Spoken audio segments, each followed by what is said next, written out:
Hey, it's Carla again, and I'm just going to do a quick video this time on Jamberry nail shield removal. I've had lots of questions about whether or not these jams will damage your nails, and so I'm going to do this quick video just to show you how I take mine off so that you can see how fast it is and that they indeed do not damage your nails. So I already did one, but you can see that I have them on all of my nails. This is the one that I just took off, and you can see that there's no damage to my fingernail. And I have really dry, brittle fingernails that tend to crack pretty easily on their own, so it was important to me to have a product that wasn't going to damage my nails. So here's what I do to take mine off. So I have my Jamberry heater right here, and you can see it's on, so if you hear that humming sound, that's what it is. I just like to heat mine up for just a second to make it easier to break the seal on the nail.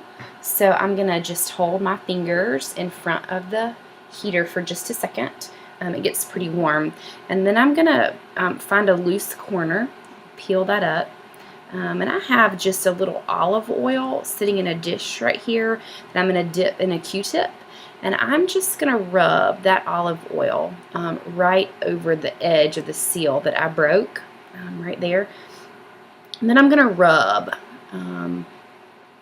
towards where the nail is peeling. You can see how the shield is starting to peel up.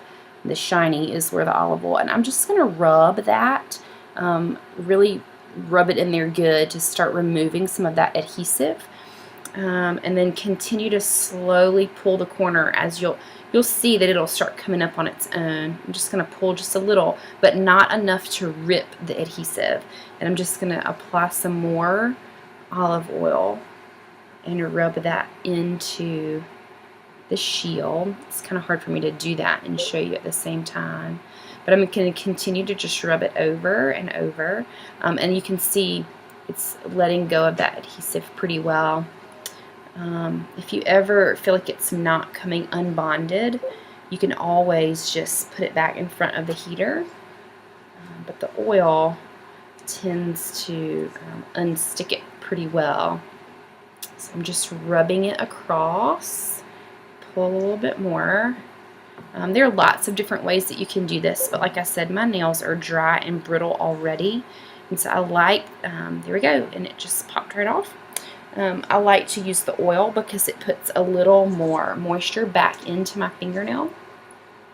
One thing to remember though, if you're going to use this technique, is that because I am now making my nails really moist with the olive oil, I need to be sure to clean really well if I'm going to apply a new set of jams as soon as I take these off. So you want to make sure, if you're using a non-drying agent such as olive oil or coconut oil will work, that you want to again get your nails good and dry before you apply your next set of jams, because you don't want to risk them not adhering well to your finger. So now I've moved on to my ring finger. I'm doing the same thing, just rubbing it in. This comes off pretty quickly. Yep, there's that one. The pinky nail, I'm going to heat it up again really quickly. I've had these on my nails. Today is day 8. So they have a pretty good bond on them, but they also are starting to show a little bit of wear on the tips, which is what made it easy for me to find a starting point to peel it up. So the nails that I use more frequently tend to be a little easier to take off because they have a little more wear on them than some of the others. But either way, they are super easy to take off. There's the pinky. And lastly, I'm going to work on my thumb. Heat that up.